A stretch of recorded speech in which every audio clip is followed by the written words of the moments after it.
Welcome students. हमारा topic चल रहा था स्ट्रेंथ ऑफ अ शाफ्ट और स्ट्रेंथ ऑफ शाफ्ट में हम कंपैरिजंस कर रहे थे होलो शाफ्ट और सॉलिड शाफ्ट का। ओके, तो फर्स्ट जो कंपैरिजन आपका दो तरीके से किया जाता है, on the basis of strength and on the basis of weight. Okay, तो फर्स्ट जो था स्ट्रेंथ के से जो कंपैरिजन था on the basis of strength वो हमने कर लिया था। तो उस केस में जो हमारा निकल के आया था कि जो होलो शाफ्ट है वो स्ट्रोंगर देन होता है solid shaft if weight, material length and maximum shear stress on the shaft, both the shaft are same। तब हम होलो शाफ्ट का यूज करते हैं, तो होलो शाफ्ट आपकी स्ट्रॉन्गर होती है। नेक्स्ट हम जो सेकंड हमारा कंपैरिजन होता है वो होता है on the basis of weight. Second comparison होता है आपका on the basis of weight, तो वो हम लेके चलेंगे अभी यहाँ पर।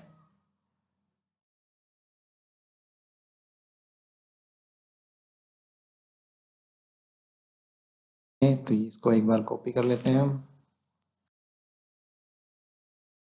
जाते हैं ताकि आपको डायग्राम पता रहे और आप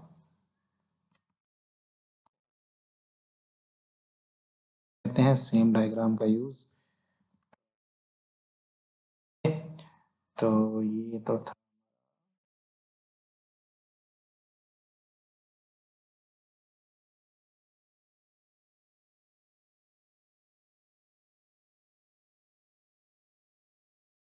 हमारा होलो शाफ्ट।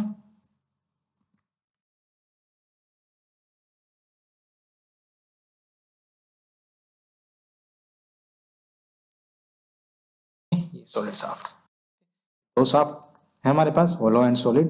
पिछली बार मैंने आपको बताया था hollow shaft, second one is your solid shaft.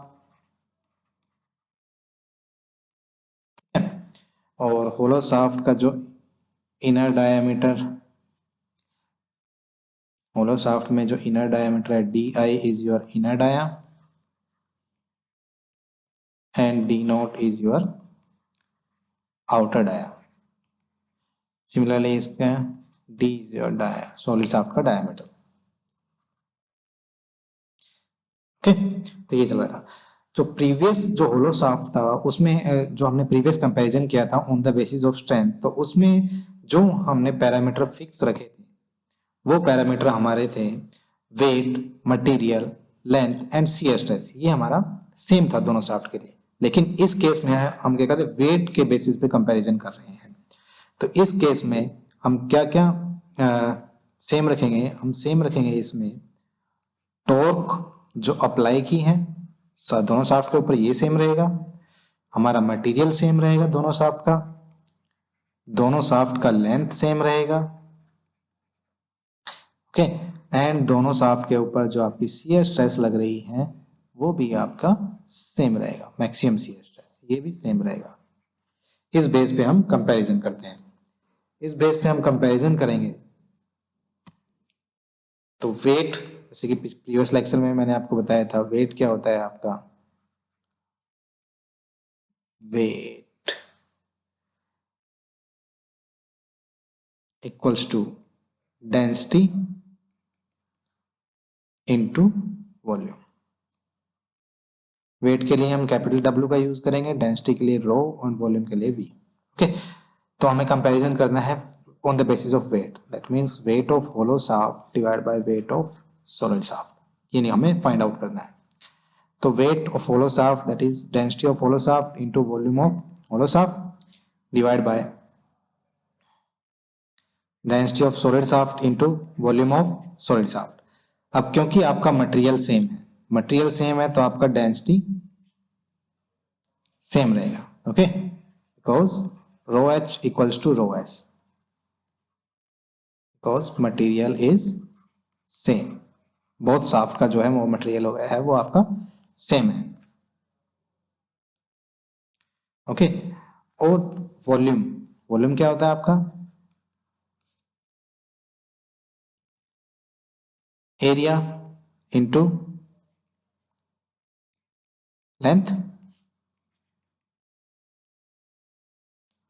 Okay, तो ये भी आपका कैंसिल आउट हो जाएगा बिकॉज आपका लेंथ भी सेम है, तो यहां से जो आपका निकल के आएगा that is weight of hollow divided by weight of solid. Area of hollow is pi by 4 d naught square minus di square divided by pi by 4 into D square. Okay, ये आपका कैंसिल आउट हो जाएगा यहाँ पर. और further आपका weight of hollow divide by weight of solid that is D naught square minus D I square divide by D square. Okay, तो इसको आगे बढ़ाते हैं तो W H divide by W S equals to D naught square 1 minus K square. के आपको याद होगा प्रीवियस लेक्चर में हमने पढ़ा था. जो के है that is the ratio of inner diameter to the outer diameter, इसका रेशियो है. ओके, तो आगे बढ़ते हैं. ये हमारे पास आ गया है इक्वेशन 1. इसको हम मान लेते हैं, कंसिडर कर लेते हैं. इक्वेशन 1 तो हमने पिछले लेक्चर में कंसिडर कर लिया था. इसको हम इक्वेशन 2 कंसिडर करते हैं.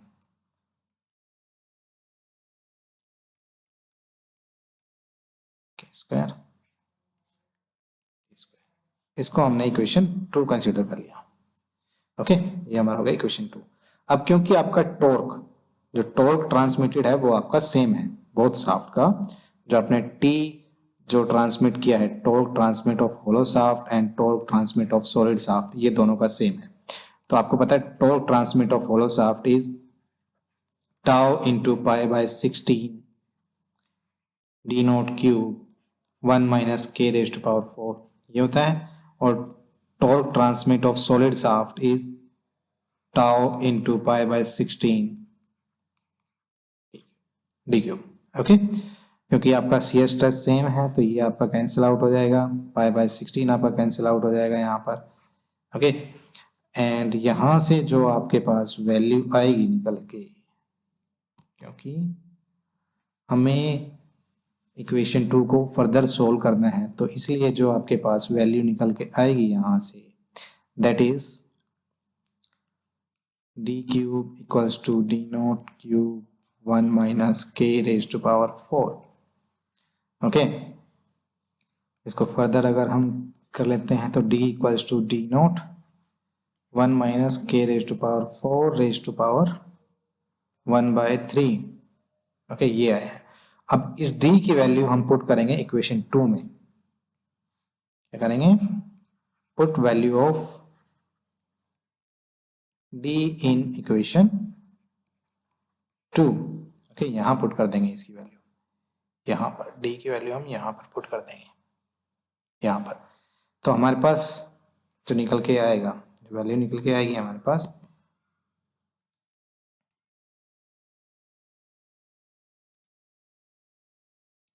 दैट इज, यहाँ पे हमारे पास डी नॉट स्क्वायर था 1 माइनस के स्क्वायर.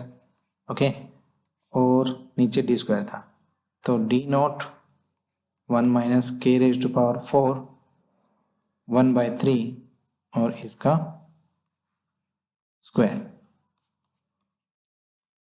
तो ये आपका आएगा W H divide by W S equals to D naught square 1 minus K square.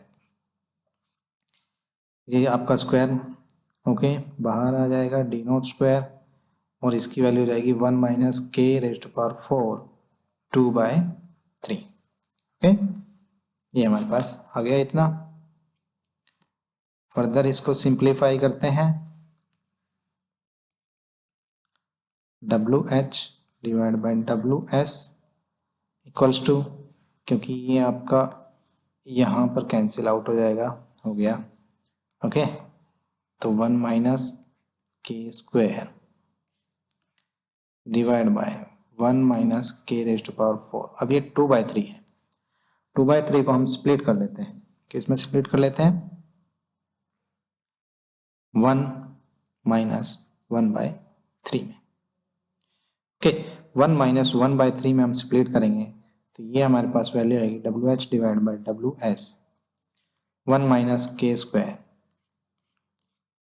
Okay, 1 minus K raise to power 4 into 1 minus K raise to power 4 -1/3, -1/3 ऊपर जाके आपका, इसको अगर हम ऊपर ले जाएंगे तो ये आपका प्लस हो जाएगा। ओके, तो ये आगे बढ़ते हैं।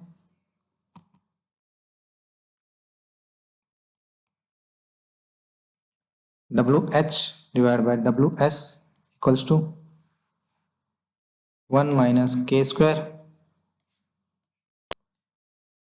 ओके, और ये जो है इसको हम स्प्लिट कर लेंगे फर्दर, इसको हम स्प्लिट कर देंगे 1 माइनस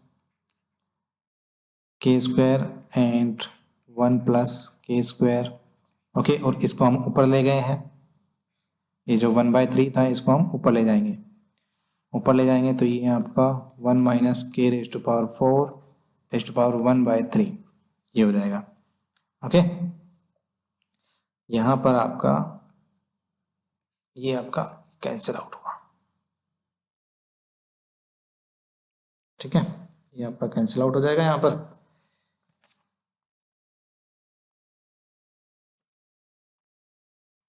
तो इसको हम फर्दर आगे लिखते हैं, that is WH divide bye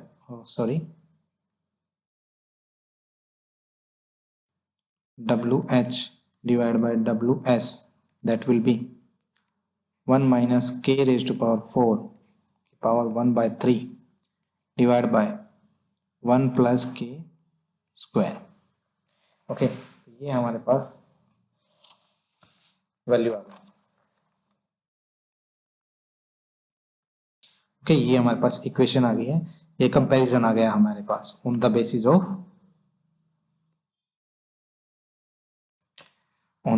of weight. It means अगर वेट दोनों का वेट डिफरेंट है तो हम कौन सा शाफ्ट लें, बाकी टॉर्क शियर स्ट्रेस और ये सेम है तो हमें कौन सा शाफ्ट लेना चाहिए दोनों में से। ओके, तो यहाँ पर जैसे हमने पिछला कंपैरिजन किया था उसमें भी हमने के की वैल्यू कंसिडर की थी। अगर हम यहाँ पे देखें सेम वैल्यू अगर हम यहाँ पर भी कंसिडर करते हैं, इफ के इक्वल्स टू 1/2, दैट मीन्स जो आपका डी नोट है वो ट्वाइस ऑफ डी आई के बराबर है। Okay, outer diameter twice of inner diameter है, सिंपल है। अगर हम इसको यहाँ पे पुट करेंगे तो हमारी जो वैल्यू आएगी WH डिवाइड बाय WS, इसको यहाँ पे पुट किया 1 माइनस 2 रेज टू पावर 4, इसका 1/3 और इसका 1 प्लस 1/2 का स्क्वायर। ओके, ये आ गया, इसको हम आगे करेंगे तो हमारे पास जो वैल्यू आएगी WH divide by WS, that will be 0.783। ये क्या मतलब हुआ, WH equals to 0.783 of WS, यानी कि weight of hollow is less than weight of solid for same torque. आपको सेम टॉर्क सप्लाई करनी है और मटेरियल भी आपका सेम है।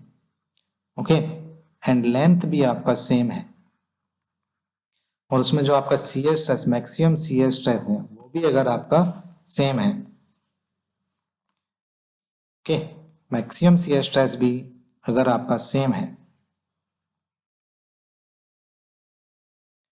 तो उस केस में आपका जो होलो शाफ्ट है वो आपका इकोनॉमिक होता है। ओके, इकोनॉमिक मीन्स क्योंकि होलो शाफ्ट होगा उसमें जो मटेरियल लगेगा वेट कम होगा, दैट मीन्स जो होलो शाफ्ट का जो मटेरियल है वो कम लगेगा, तो वो आपका इकोनॉमिक रहेगा। That means hollow shaft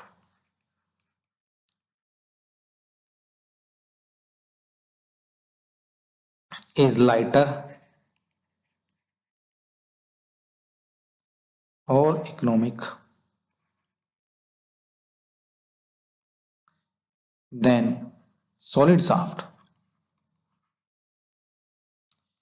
if same torque is transmitted with same material length and maximum shear stress। Okay, तो ये आपका कंपैरिजन है। ठीक है, तो ये आपका एग्जामिनेशन में पूछे जाते हैं, कंपैरिजन कीजिए आप होलो सॉलिड शाफ्ट का on the basis of strength, on the basis of solid, ये आपका कॉम्पिटिटिव एग्जाम में पूछा जाता है कि अगर सेम टॉर्क, मटेरियल लेंथ और शियर स्ट्रेस है तो आपका जो होलो और सॉलिड शाफ्ट में से कौन सा आपको कंसिडर करना चाहिए। या फिर आपका इस तरीके से पूछ लिया जाता है कि अगर आउटर डायमीटर इनर डायमीटर से ट्वाइस है या फिर के का 1:1/2 है तो उस केस में आप कौन सा शाफ्ट कंसिडर करोगे। तो ये सब चीज़ें आपको एग्जाम पॉइंट ऑफ व्यू से बहुत इंपॉर्टेंट है और आपको प्रैक्टिकल में भी पता होना चाहिए कि आपको कौन सा शाफ्ट लेना है।